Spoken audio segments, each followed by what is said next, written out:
Meditação contemplativa. O caminho do meio. Carta de Joel Goldsmith aos alunos do Caminho Infinito. Carta de agosto de 1956, traduzido por Giancarlo Salvani e lida por Gilson Carboneira em 14 de setembro de 2020. Meditação contemplativa. O caminho do meio. Por que me chamas de bom? Não há bom senão um só, que é Deus? Mateus 19:17.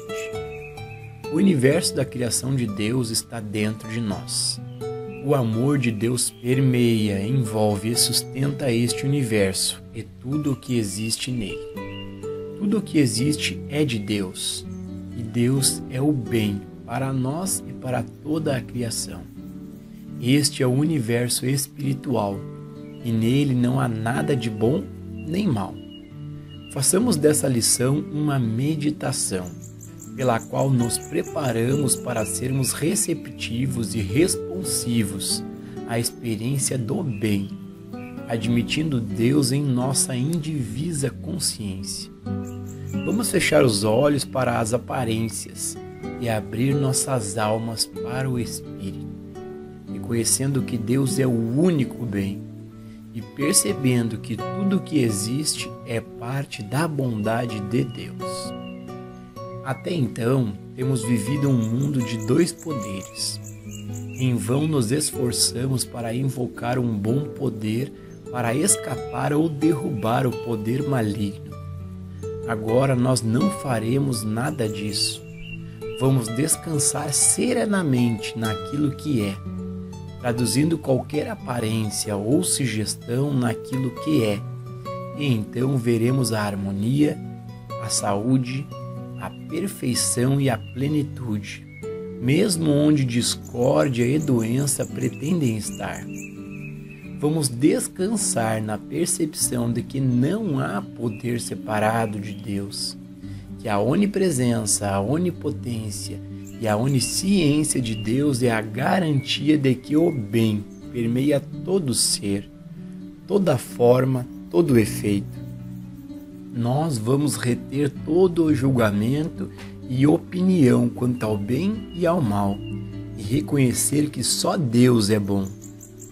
Isso exige um renascimento por parte de cada um de nós. Significa que devemos concordar em nós mesmos que, em todo este mundo de pessoas e condições, só Deus é bom, e que a bondade de Deus permeia tudo o que existe.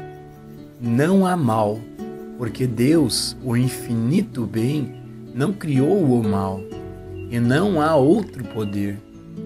Se mantemos um mau senso de pessoa ou condição, vamos nos purificar de tais crenças, percebendo que não há qualidade no mal. Não existe poder do mal, que independente do que possa estar se apresentando no caminho, como harmonia ou como discórdia, não é bom nem mal, porque somente Deus é. Se andarmos pelo vale da sombra da morte, e embora possamos parecer consumidos pela doença, não teremos medo, pois, por si mesmas, essas aparências não possuem fatores de causa de destruição, nenhum elemento de morte. Como todo o poder está em Deus, eles mesmos não são nada. Nós não diremos destas aparições que elas são boas, nem que elas são más. Simplesmente elas são o nada. Porque Deus é a totalidade. As aparências não são nada. A totalidade de Deus, a bondade de Deus, o poder de Deus e a lei de Deus permeiam este universo, todas as condições e todos os seres. Ver o bem e o mal é um estado de dualidade. Portanto, mantenha em primeiro lugar a verdade de que nada, em si mesmo, é bom nem mal. No entanto, uma pessoa, coisa, circunstância ou condição torna-se boa ou má em proporção ao seu pensar ou acreditar nisso. De modo que algo que pode parecer muito bom para você é muito mal para o próximo. E o que pode parecer tão bom para o seu vizinho pode parecer mal para você. Sua maneira de pensar pode fazer de uma coisa boa ou ruim em sua experiência, não como uma realidade, mas como uma ilusão que vai parecer muito real, se você mantiver estes pensamentos. Nada há fora do homem que, entrando nele, o possa contaminar, mas o que sai dele, isso é o que contamina o homem. Marcos 7, versículo 15. A experiência de uma vida é composta daquilo que emana de nossa própria consciência. Portanto, nunca mais as desarmonias de suas vidas poderão ser atribuídas a pessoas ou condições, porque agora você percebe que nada que o homem pode fazer e nada que chegue em sua experiência contamina ou estabelece a mentira, mas sim aquilo que emana de sua própria consciência é que determina a sua experiência. Se você vive persistentemente no mundo da dualidade, considerando algumas coisas boas e algumas más, você está lançando o pão da dualidade sobre as águas e, invariavelmente, esse pão da dualidade retornará a você. O velho provérbio, como um homem pensa, assim ele também é, não significa que o que pensa em sua mente exatamente, mas o que pensa em seu coração, o que ele está convencido de dentro dele mesmo, o que ele mantém na consciência, o que ele atrai para si mesmo. Portanto, se você não nutre a consciência do bem, nem a consciência do mal, ninguém poderá reagir contra você. Lançar sobre as águas a sua compreensão da unidade, a consciência da existência da graça de Deus como sua suficiência, seu reconhecimento de Deus como todo o bem, é isso que retornará a você.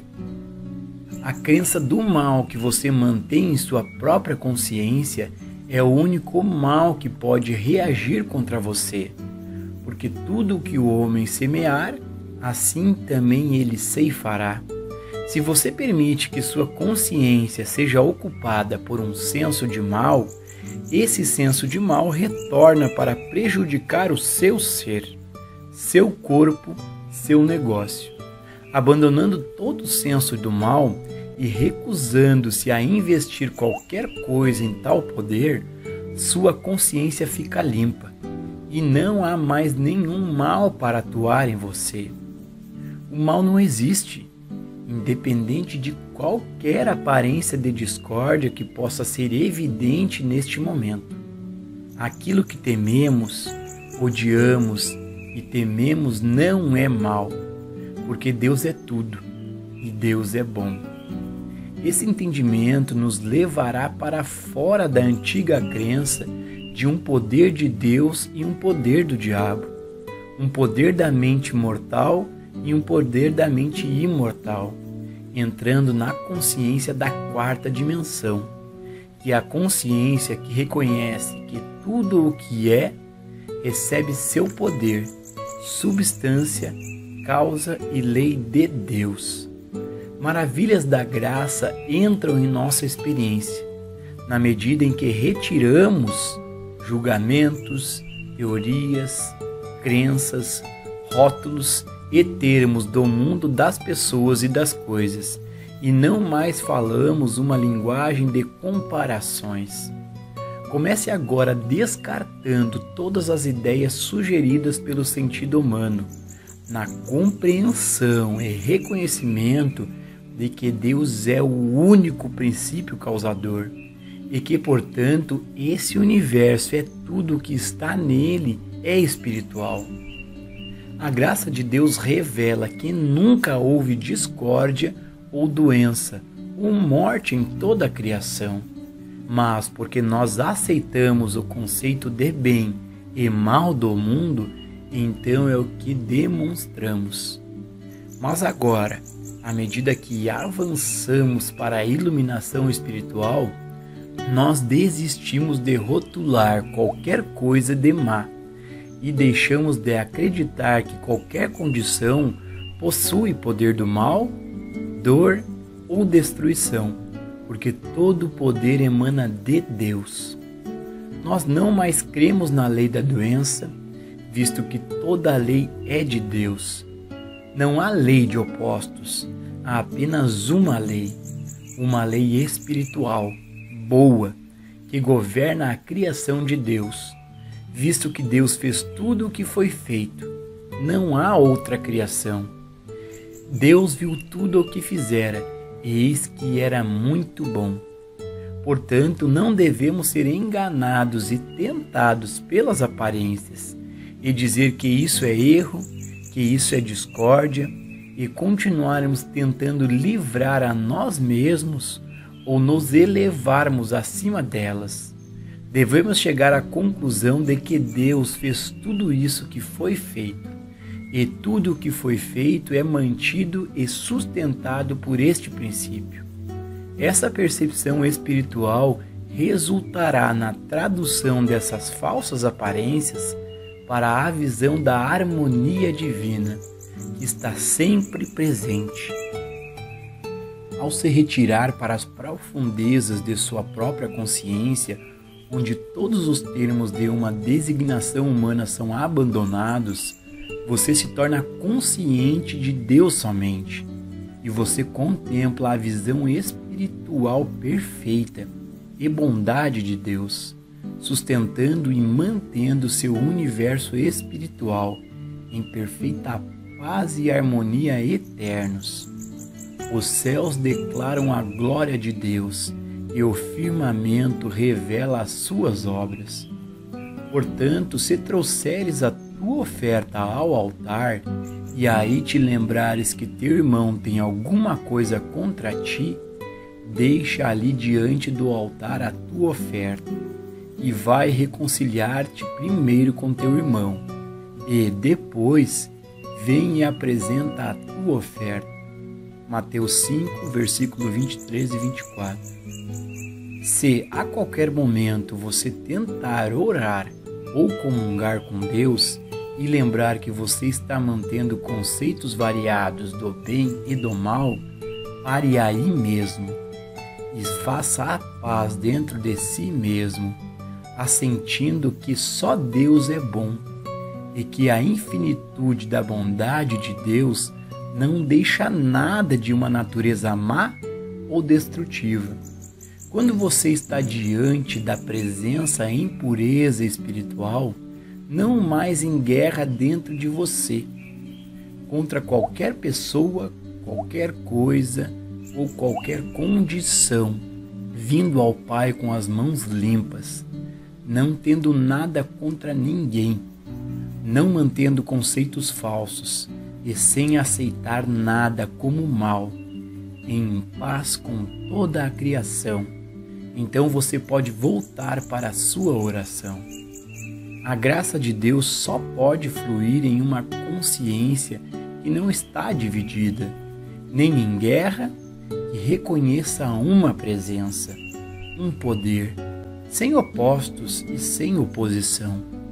Neste estado imaculado de pureza espiritual, a graça de Deus permeia, se espalha e preenche sua mente, seu corpo, sua alma, seu próprio ser. Então a oração é respondida.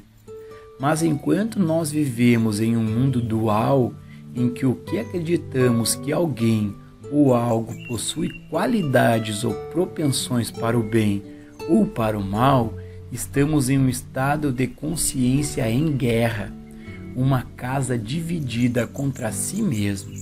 E a graça de Deus não se pode revelar em um lar tão dividido. Devemos ter uma única mente, devemos ver com um olho único. E para fazer isso, devemos retirar todos os rótulos do bem e do mal e reconhecer que tudo de bom é Deus, pois só Deus é bom. Devemos continuar a estar no mundo, mas não ser do mundo. Devemos continuar a cuidar dos assuntos de nossa vida familiar, social e empresarial, bem como dos interesses comunitários, nacionais e vida internacional. Mas, ao fazer isso, não devemos aceitar os padrões do mundo.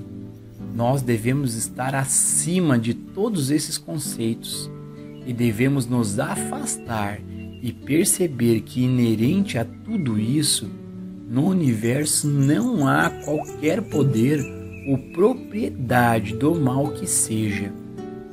Faça disso uma prática diária para ir ao altar com uma consciência livre de inimizade, livre de crença de poderes do mal, presenças do mal, condições do mal, potencialidades do mal.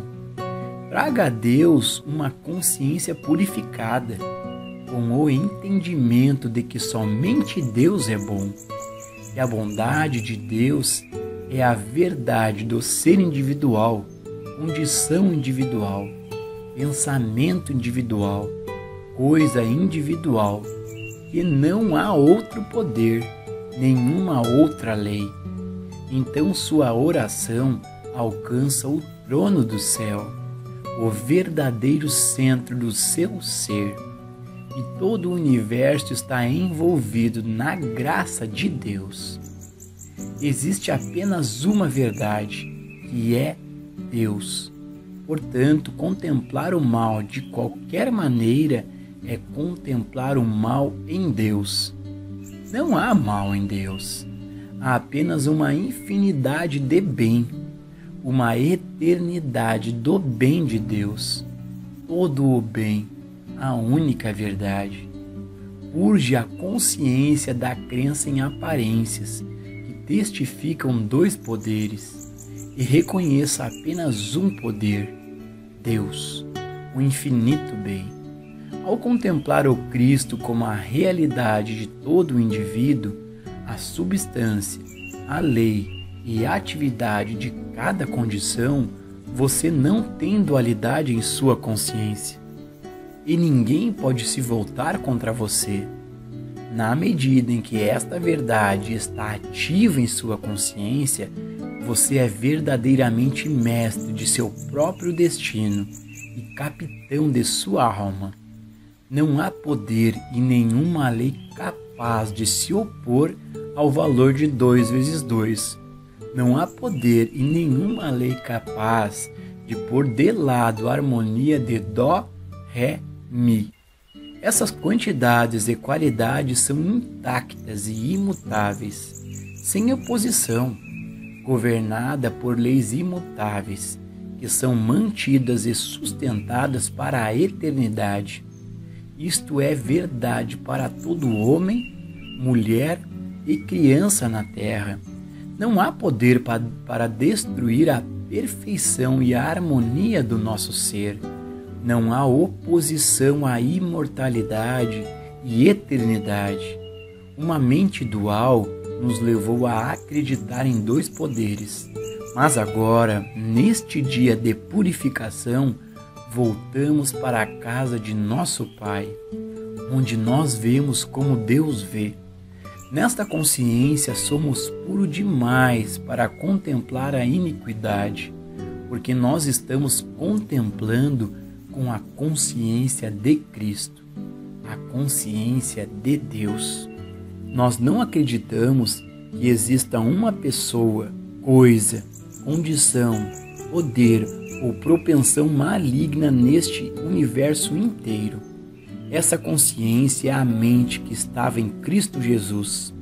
Quando essa mente disse para o que parecia um aleijado: levanta-te, toma o teu leito e vai para a tua casa, ela não reconheceu a condição separada de Deus.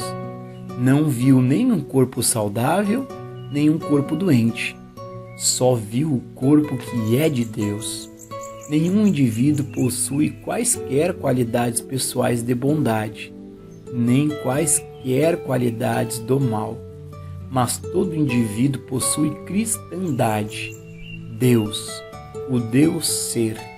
Esse estado puro de consciência, em que não há opostos e nenhuma oposição. Nós também somos puros demais para vermos dois poderes, um bem e um mal, duas substâncias, uma espiritual e outra material. Através da mente que estava em Cristo Jesus, nós contemplamos a visão de um poder, uma presença, e aquele um que é Deus. Longas e árduas gerações enfrentaram as discórdias e desarmonias do sentido humano, porque temos persistentemente mantido um sentimento de uma personalidade para além de Deus, aceitando a crença de que há alguém ou algo do qual devemos ganhar a liberdade. Enquanto prolongarmos esse estado de consciência, não poderemos ser livres em Cristo.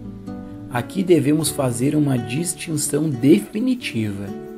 Nunca procurar ser livre de qualquer pessoa ou condição, porque ao fazê-lo, você configura a dualidade. Busque sua liberdade em Cristo. Nunca busque a liberdade do mundo. Busque a liberdade em Cristo.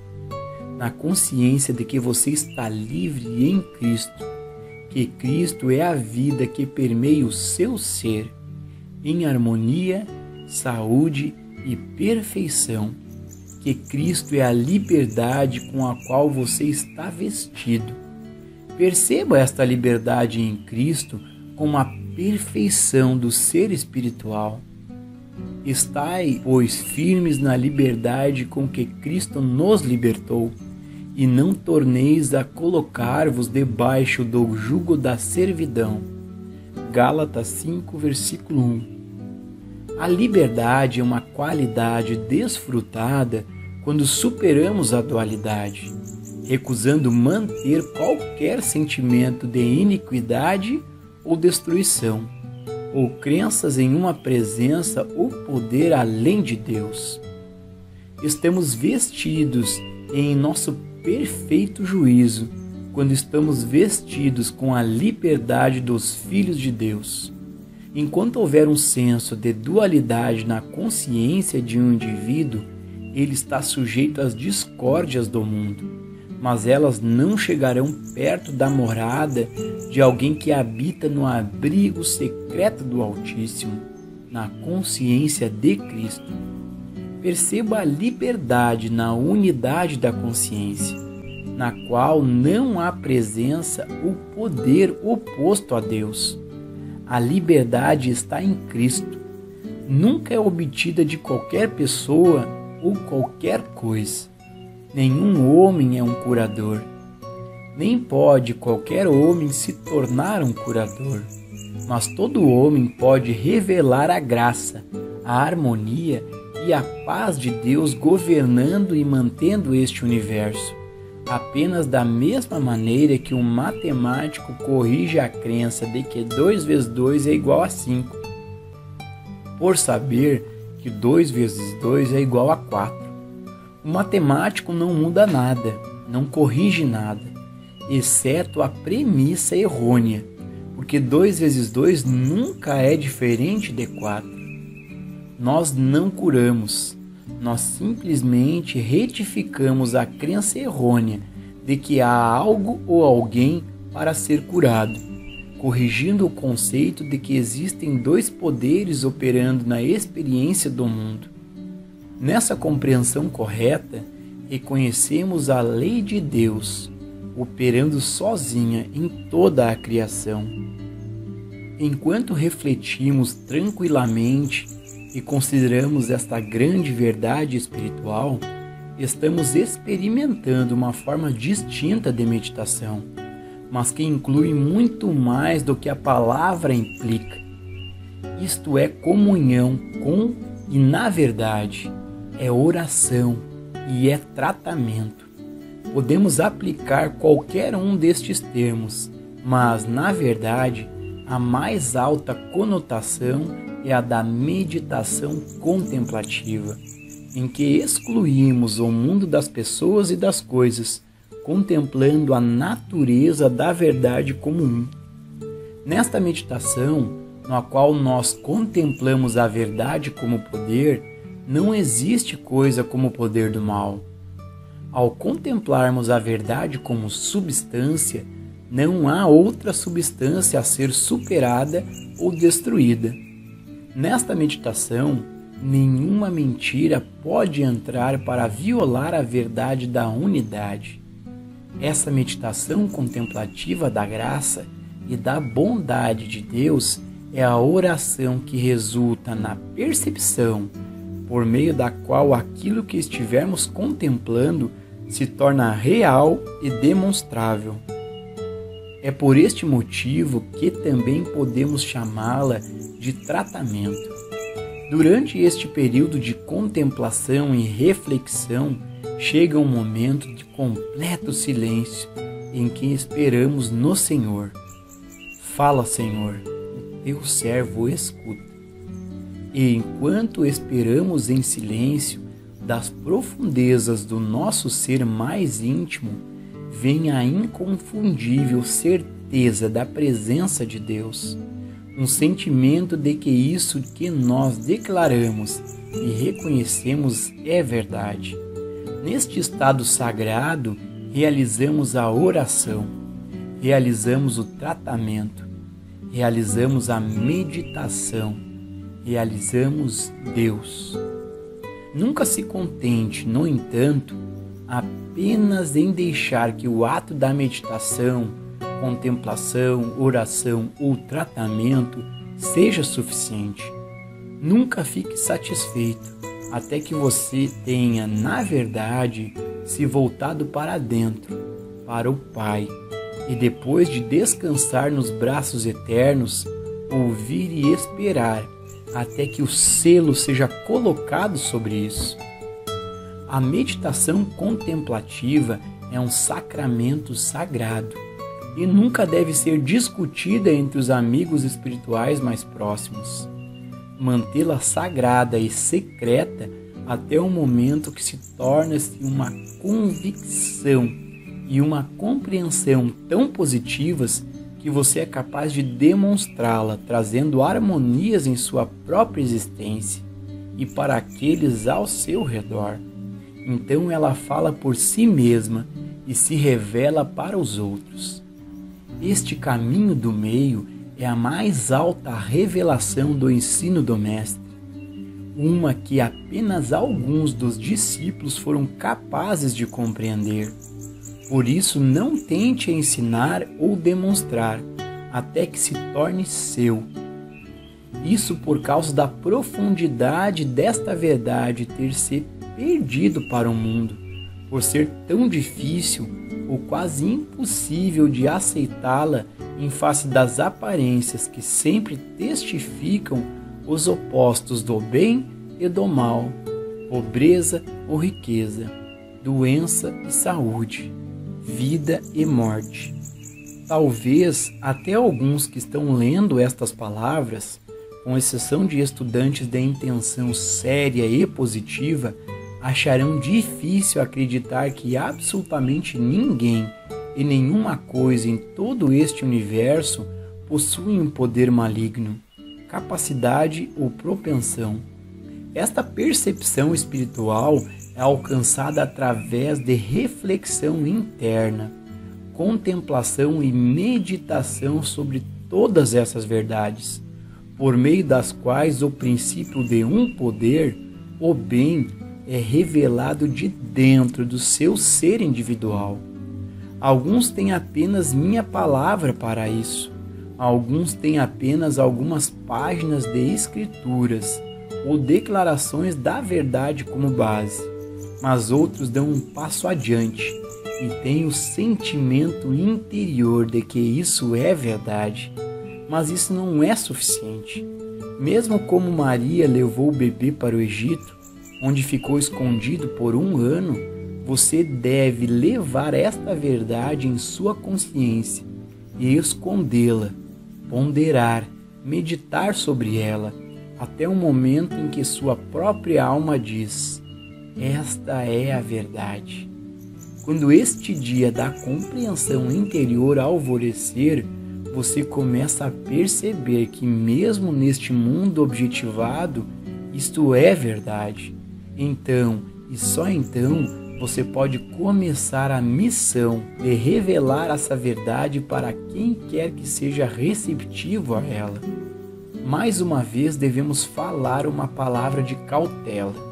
Não, sob nenhuma circunstância, entregue esta grande verdade para o pensamento despreparado. Nunca discute ou argumente a verdade. A verdade não se presta à razão, ou se sente o certo ou não. Esse não, a pessoa não está pronta para a experiência. O homem natural, isto é, o pensamento despreparado, não recebe as coisas do Espírito de Deus, porque são loucura para ele. Nem ele pode conhecê-las, porque elas são discernidas espiritualmente. O mestre estava bem ciente do pensamento incrédulo e cético, pois uma vez ele comentou: nem eles serão convencidos, ainda que ressuscite um dos mortos. Todos nós testemunhamos isso, até que uma pessoa esteja preparada para receber a visão espiritual. Ela nem aceitará a cura de uma doença ou discórdia como demonstração real da verdade. Portanto, se você sentir o acerto desta verdade, guarde-a dentro de si. Valorize-a como uma joia preciosa e compartilhe-a discretamente, apenas com aqueles que apreciam pedras preciosas. A evidência dos sentidos nos diz que pecado, doença, falta, limitação e morte são poderes prejudiciais e destrutivos. Mas esta verdade eu agora te dou: não há poder, ou de bem ou de mal, em qualquer pessoa, em qualquer coisa, ou em qualquer efeito. Todo poder está em Deus, e esse poder é bom.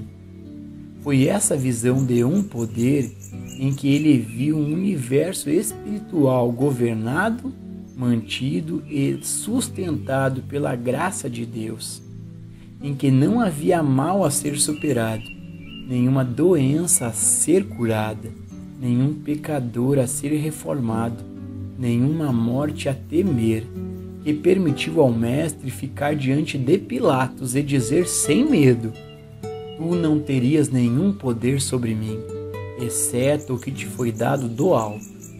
E quando ele disse: eu vos dou a paz, a minha paz eu vos dou, não como o mundo a dá, ele estava nos dizendo, com efeito, a paz da minha consciência indivisa, que é a casa de Deus, possuindo apenas as qualidades e atributos de Deus, povoada apenas com os filhos de Deus, essa paz eu vos dou.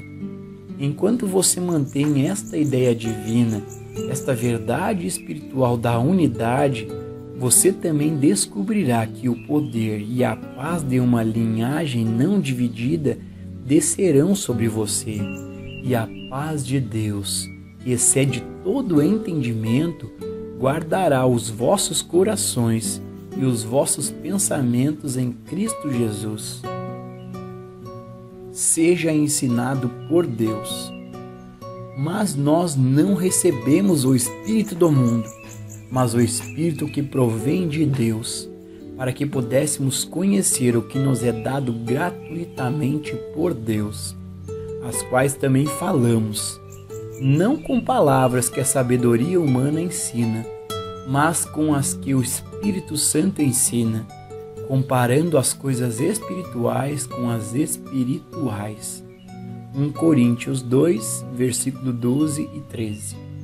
Entre o professor espiritual e o estudante, há uma centelha recíproca de receptividade e capacidade de resposta, porque sempre o professor tem algo para compartilhar que o aluno não pode obter de qualquer outra forma.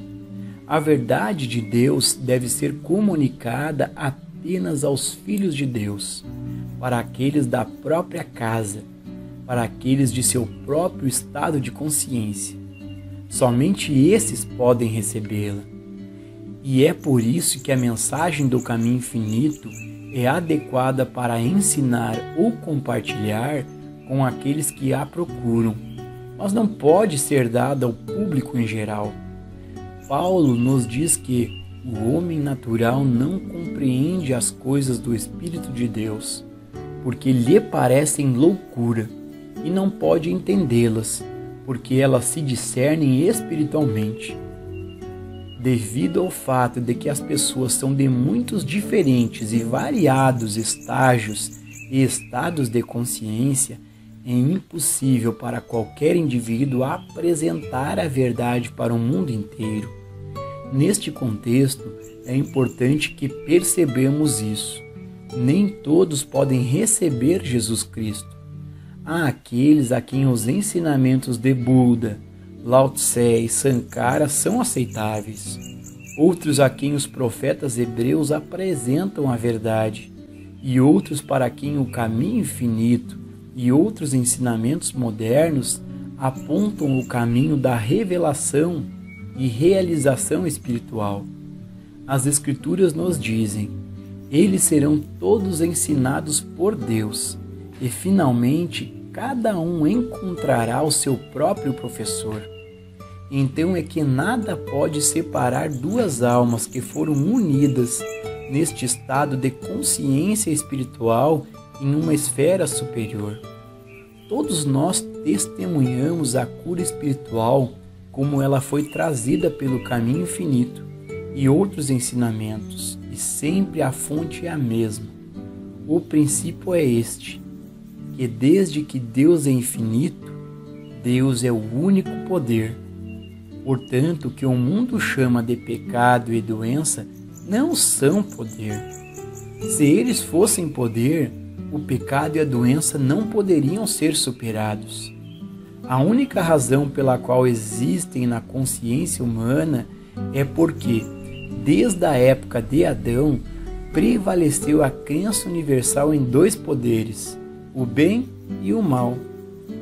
Às vezes, as palavras que usamos para discutir a cura parecem mais no caminho de uma contradição ou concessão da Bíblia, porque parece que existe um poder chamado Deus que cura o pecado e doença. É quando você entra em contato com o reino do Espírito que você acha que isso não é verdade, pois não são dois poderes, porque não há opostos no Espírito.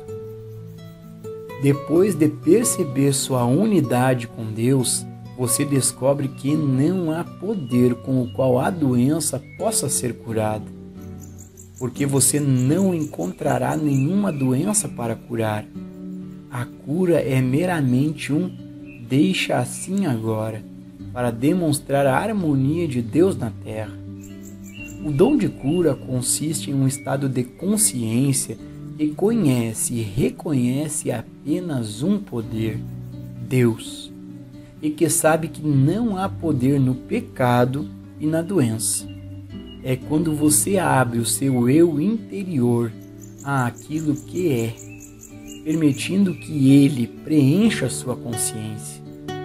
Conforme você se torna consciente disso em meditação, que as aparições do pecado e doença começam a se dissolver e desaparecer. Houve outros mestres que mostraram cura, mas foi esse conhecimento e consciência de um poder que permitiu que Jesus o revelasse em toda a sua plenitude. Além de seu ministério de cura, Jesus recebeu outro trabalho ainda maior: revelar o reino dos céus na terra. Por suas curas, Jesus provou que Deus estava falando e agindo através dele. E nunca antes, nem desde então, houve tal exposição de testemunhar Deus em ação. Até certo ponto, nos dias imediatamente seguidos, os discípulos foram capazes de levá-lo adiante. A missão de ensino de Jesus era muito mais importante do que a cura. Assim também o principal ministério do caminho infinito não é curar, mas ensinar, e deixando as curas acompanharem o ensino. A colheita está madura, mas os trabalhadores são poucos. E então o que é mais necessário são os alunos que podem ensinar, bem como curar. O ministério de Cristo é universal, está sendo trazido à luz através de muitas vias. É isso que vai fermentar a cena humana, até que, eventualmente, haverá um dia em que ninguém precisará de cura. Certa vez, quando 70 retornaram alegremente de uma missão de cura, eles disseram ao Mestre: Senhor, até os demônios estão sujeitos a nós através do teu nome. Mas o Mestre, com grande compreensão e compaixão, respondeu: Não obstante, não vos alegreis com isso, pelos espíritos estão sujeitos a vós, mas sim alegrai-vos, porque os vossos nomes estão escritos no céu. Em outras palavras, não se alegrem curando a si mesmos, mas regozijem-se por serem espirituais, já perfeitos. Alegrem-se que existe apenas um poder, e portanto não há ninguém e nenhuma condição para ser curado. Deus não nos deu poder sobre o mal. Pelo contrário, Deus revela que somos filhos de Deus, e com essa revelação não há necessidade de cura, porque filho de Deus nunca precisa de cura. Tenho-vos dito isso, para que em mim tenhais paz. No mundo tereis aflições, mas tende bom ânimo, eu venci o mundo. O Mestre falou estas palavras. Ele quis dizer que ele havia superado a ilusão deste mundo. Tenho-vos dito isso, para que em mim tenhas paz. Essas palavras significam paz espiritual, a paz de Cristo, a paz que não tem qualidades, nenhum grau, mas é sempre do ponto de vista da perfeição. Não há discórdias no céu e, uma vez que a paz de Cristo é aceita na consciência, não há mais necessidade de cura, pois teremos percebido que o pecado, a doença, a falta ou limitação e a morte não são poderes e não têm lugar no reino de Deus. Sim, até a morte será superada, pois não haverá condições que levam à morte. Eu venci o mundo. E o que é isso que realiza esse milagre? Eu sou o que eu sou. Onde está esse eu? Eu está dentro de você, mais perto do que sua respiração, mais perto do que mãos e pés. Eu estou convosco sempre, até o fim do mundo. Eu tenho carne para comer que vós não conheceis. A água que eu lhe der será de uma fonte que brota para a vida eterna. Eu sou o pão da vida. Aquele que vem a mim nunca terá fome, e quem crê em mim nunca terá sede. Eu sou o caminho, a verdade e a vida. O Senhor teu Deus no meio de você nunca o deixará, nem desamparará. Estará disponível todos os dias da sua vida, desde que você deixe de lutar e temer e se recolha em silêncio, em comunhão confiante e grata com o Pai, na constatação de que a essência do reino de Deus está dentro de você. O maior princípio de cura do mundo é ser capaz de reconhecer e confiar no eu que está dentro de você. Quando você chegar a essa conclusão, seu trabalho se tornará uma obra de amor, porque eu sou realização.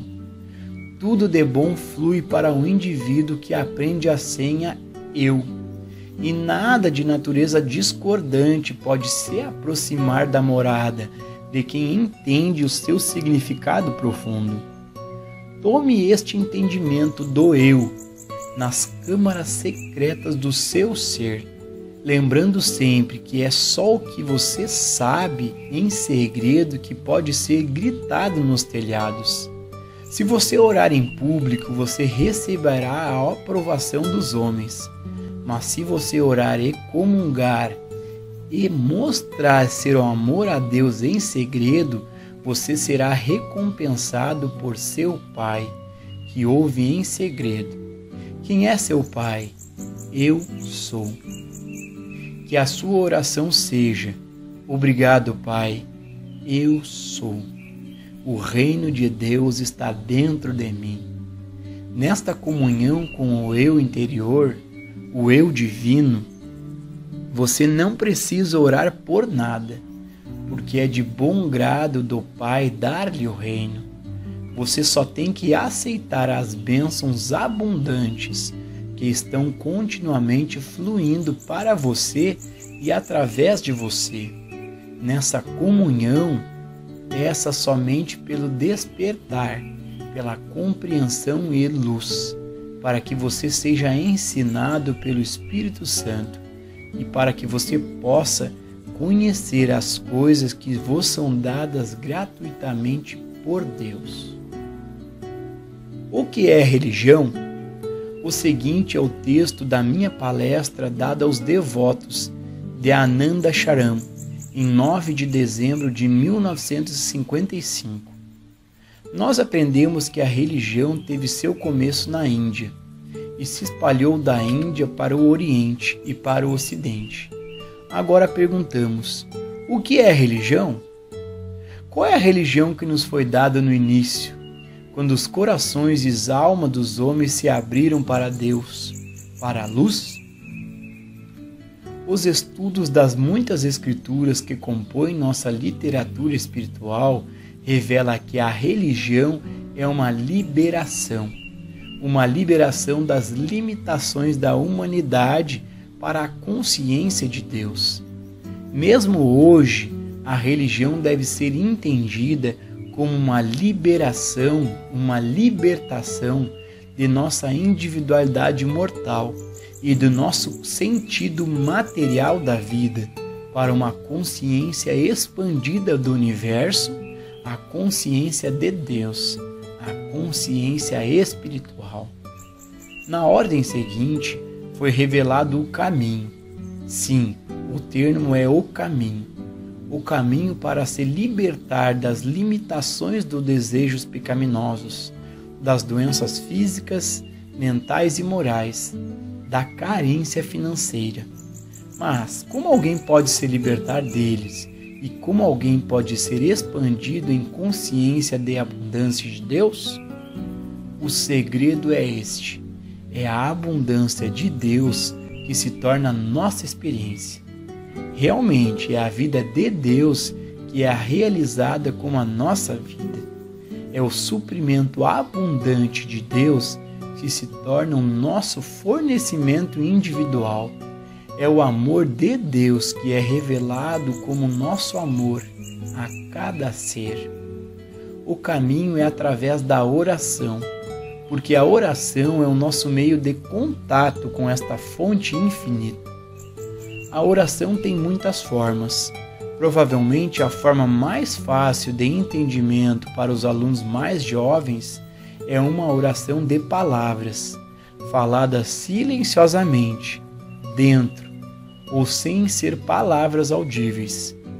Esta é a voz do nosso próprio coração falando ao nosso conceito de Deus, e muitas vezes o coração desabafa enquanto falamos com Deus por palavras. Mais tarde, a oração ascende aos pensamentos não ditos, em vez de palavras. Em nossos períodos de silêncio, aprendemos a falar com Deus silenciosamente, com pensamentos de comunhão, pensamentos de alegria, pensamentos de paz. A partir desses dois começos simples, a oração continua a se elevar até que, através da meditação, eventualmente a oração torna-se um silêncio absoluto, em que e através do qual a voz de Deus nos alcança e fala para nós. Não mais pensamos em Deus, mas antes, no silêncio, Deus fala conosco, nos guia e nos conduz, revela-se a nós. Nestes muitos séculos, desde que a religião foi revelada à consciência do homem, a oração foi por muitos caminhos tortos. E agora uma grande parte das orações, tanto no Oriente como no Ocidente, está pervertida, transformada por canais errados, tornando-se meios de egoísmo. É por isso que encontramos o mundo de hoje mergulhado no caos, na discórdia e na desarmonia. Muitas orações estão meramente pedindo e suplicando a Deus por bênçãos para mim, minha família e minha nação. Essas orações nunca podem ser respondidas, porque Deus é amor e Deus não pode amar mais uns que outros, nem Deus beneficia mais um em detrimento de outro. Então, até que a oração se torne a realização altruísta da bondade universal de Deus, a oração continua sem resposta e a escuridão permanece. A escuridão permanece na consciência do indivíduo e na consciência do mundo. E essa escuridão interfere nos assuntos humanos. A oração iluminada pela percepção de Deus dissipa as trevas da mente e do corpo, no lar e na nação. A oração iluminada deve ser sempre um voltar-se para que o eu divino interior revele sua luz, para que essa luz possa dissipar nosso senso de separação. Quando oramos, dê-nos pão, dê-nos a liberdade, dê-nos saúde, dê-nos riqueza. A escuridão só se aprofunda. Mas quando oramos, dá-nos luz, seja revelada a tua luz. Segue-se mesmo nos primeiros estágios de tal oração iluminada uma muito maravilhosa revelação. É recebida uma mensagem que diz, nestas palavras ou neste sentido, a graça de Deus é a tua suficiência. Através disso, percebemos que nossa única necessidade de oração é que a tua graça, seja revelada, que tua graça se torne evidente como paz na mente, no coração e na alma, e paz nos assuntos humanos. Sem dúvida, um dos dias mais felizes que chega a um indivíduo é quando ele finalmente percebe que a graça de Deus é tudo o que ele sempre precisará. A graça é nossa única necessidade. Apesar de pensarmos que temos necessidade de comida e de roupas, através da graça é revelado que o homem não vive só de pão, e até os lírios do campo são vestidos. Precisamos apenas da realização da graça de Deus. E quando a graça desce sobre nós, somos abundantemente providos e carinhosamente cuidados. Levou muitos séculos e a devoção de incontáveis santos evidentes para trazer o mundo de volta, neste século XX, para onde estava no começo, quando foi revelado pela primeira vez que a graça de Deus é a nossa suficiência para todas as necessidades.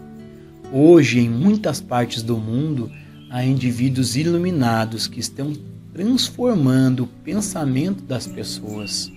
Longe de orar por coisas e condições, para a oração da percepção da graça de Deus como suficiência em todas as coisas. São estes poucos a quem o mundo irá procurar por orientação e direção nesta oração iluminada, até o momento em que o próprio mundo entre em uma compreensão da verdadeira natureza da oração. Harmonia do corpo, e do suprimento, harmonia da vida familiar e harmonia da vida nacional e internacional são os desdobramentos naturais da realização de Deus. Não é mais necessário orar especificamente por ajuda do que rezar pela luz do sol. Não é mais necessário orar por suprimento e por abundância do que orar por batatas para produzir batatas ou arroz para produzir arroz. Sempre há em operação a lei de gerar. Da rosa virão rosas e da vaca virão vacas. Já existe atuando uma lei que o dia deve seguir a noite e a noite deve seguir o dia. Não é preciso orar por essas coisas. Apenas tome consciência de que a graça de Deus é a lei e a lei de Deus é o amor. E por causa dessa lei de amor, que as marés mudam de horário e as estrelas estão nos lugares indicados, que o sol, a lua e a terra mantêm suas posições. O universo é mantido e sustentado pela lei do amor de Deus. E é exatamente desta maneira que a lei do amor de Deus cuida e provê todo o Filho de Deus, seja ele humano, animal, vegetal ou mineral. Mas isso devemos entender e lembrar. Esta lei e este amor só operam em nós, para nós, quando individualmente nos abrimos para a graça de Deus.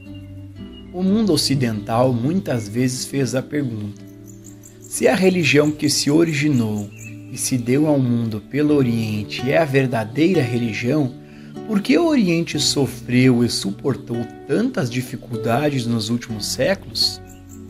Também pergunta: se existe um grande Deus do amor divino, o Pai Deus ensinado por Jesus, por que as nações ocidentais passam por uma incessante sucessão de doenças, dissensões e guerras? Para ambas as perguntas, a resposta é a mesma. Deus é. A bondade de Deus é. A graça de Deus é. Mas é apenas operativa em nossa experiência em proporção ao grau de nossa aceitação e realização dessa verdade. Por exemplo, se nos trancássemos em uma sala com todas as persianas fechadas, nós nos sentaríamos na escuridão, sem o benefício da luz e do calor do sol lá fora. Da mesma maneira, se nós fecharmos as cortinas contra o Espírito, a graça de Deus não pode se infiltrar e penetrar na escuridão do sentido humano.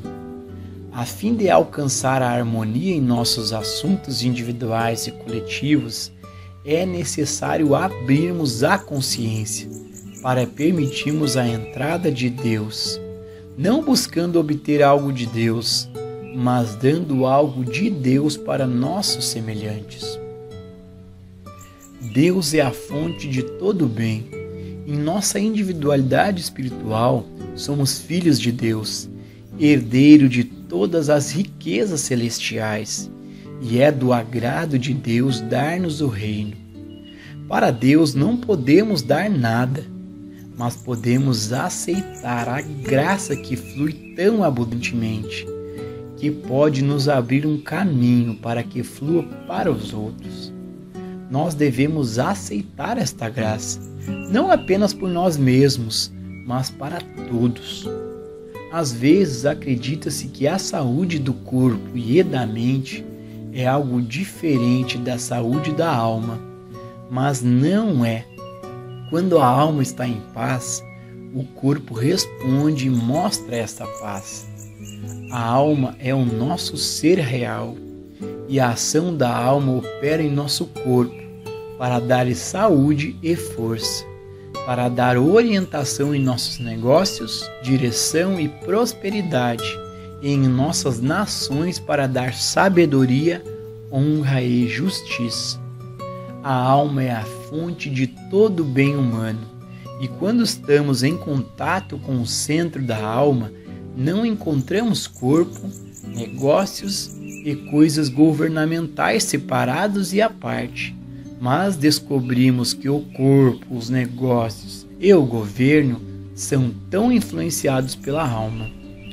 Quando este contato com o nosso eu interior é feito e quando a consciência é preenchida pela realização da presença, todos os nossos assuntos terrenos respondem a ele. O Oriente parece sentir que o mundo ocidental presta muita atenção ao corpo, ao acúmulo de riquezas e bens materiais. Isso é verdade apenas onde a saúde, a riqueza ou o progresso é o objetivo principal. Quando a saúde corporal e a saúde e a riqueza material assumem uma importância muito grande, tornam-se obstruções ao desenvolvimento espiritual. Mas quando o desenvolvimento espiritual e a realização das capacidades da alma se tornam um único objetivo, segue-se automaticamente que os assim chamados assuntos humanos respondem ao impulso espiritual e se tornam harmoniosos.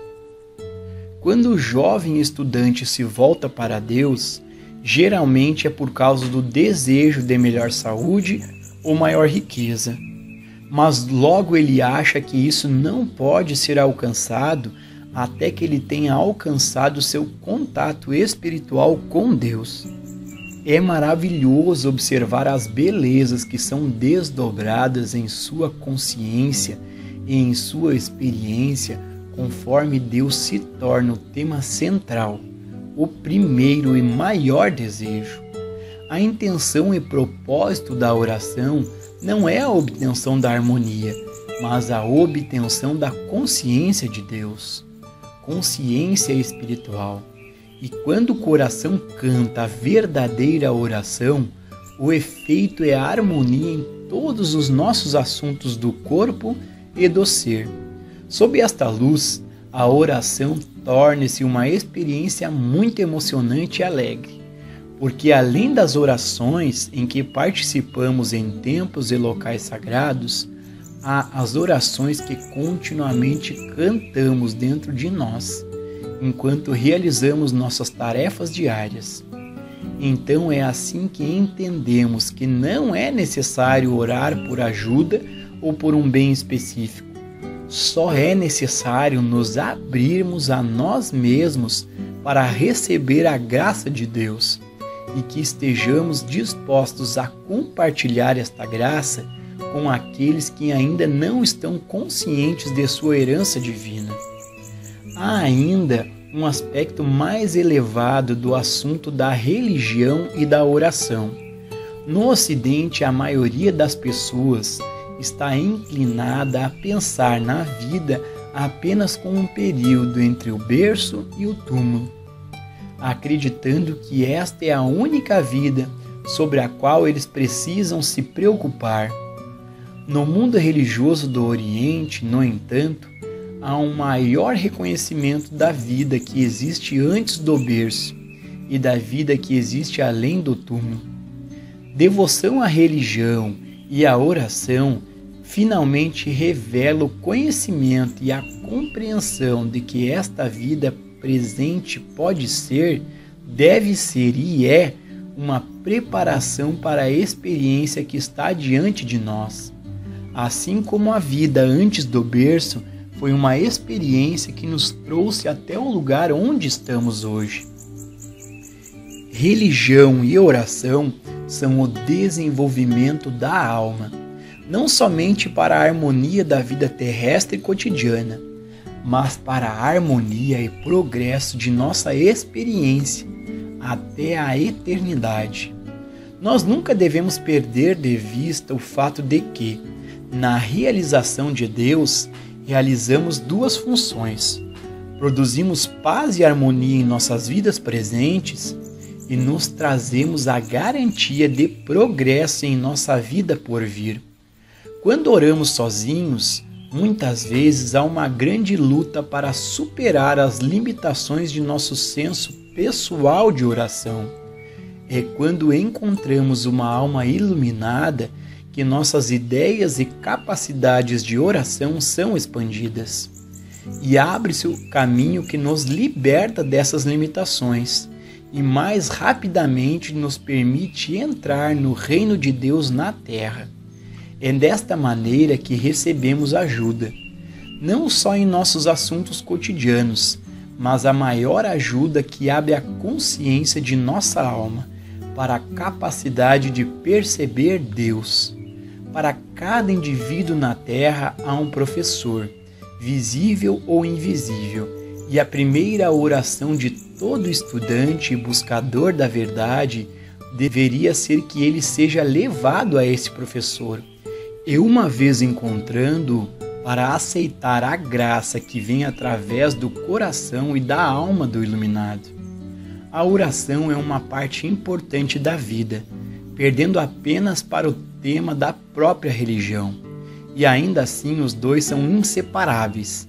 A vida de oração revela a vida de Deus, como a vida individual do homem. No Ocidente, em grande medida, a oração se limita ao domingo ou a outros dias específicos, mas cada vez mais começa a ser entendido que a oração deve ser sem cessar, 24 horas todos os dias, 7 dias por semana. Houve um tempo em que todos que embarcavam em uma vida de oração deixavam sua casa e entravam em um templo, um mosteiro, um convento. Mas agora sabemos que uma vida de oração pode ser vivida exatamente onde estamos, no meio de demandas domésticas, comerciais e governamentais. Homens e mulheres espirituais são chamados por Deus, e quando a vida é vivida em uma atmosfera incessante de oração, aqueles poucos indivíduos que foram escolhidos para serem líderes espirituais serão tirados de suas vidas cotidianas. Mas nunca se deve ser encorajado ou mesmo considerar deixar seus arredores humanos até que o chamado seja inconfundível.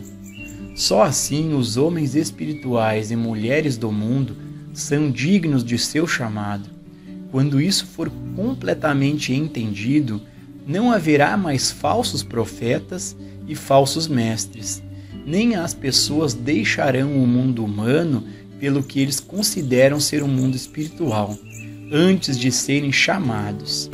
Também será entendido que cada indivíduo é chamado a cumprir alguma função espiritual específica no plano divino. Portanto, não haverá falta, nem doença, nem guerra, nem infelicidade, e cada indivíduo será cuidado fisicamente, mentalmente, moralmente e economicamente. Há aqueles que devem ser santos evidentes e mestres espirituais, assim como há aqueles que devem preencher cargos na família, nos negócios de governo, mas cada um cumpre qualquer destas realizações do seu destino espiritual, cumprindo-o harmoniosamente, alegremente, com sucesso, amor, generosidade e perdão. O maior privilégio a que se pode chegar ao indivíduo é compartilhar a graça de Deus, que é recebida e revelado a ele, no silêncio e sigilo da oração. O trabalho mais sagrado da terra é dar e compartilhar as riquezas da sabedoria espiritual de Deus. Meu próprio coração está cheio de gratidão por Deus ter falado comigo em silêncio, em sacralidade e em segredo, e depois permitir-me compartilhar essas joias com os outros. Um dos maiores privilégios humanos que me foram dados é a rara oportunidade de viajar para lugares distantes e encontrar almas tão iluminadas como nosso amado Swami Randas, que tão liberalmente compartilhou suas preciosidades espirituais enquanto viajava pelo mundo no ano passado. Eu tenho certeza que Swami Randas sabe da minha grande alegria em poder falar nestas ocasiões no Ananda Ashram para todos vocês, e posso dizer a vocês que me deram muito mais do que eu tenho permissão para dar-lhes, mais em memórias espirituais do que eu vou ser capaz de armazenar nas próximas 3 ou 4 vidas.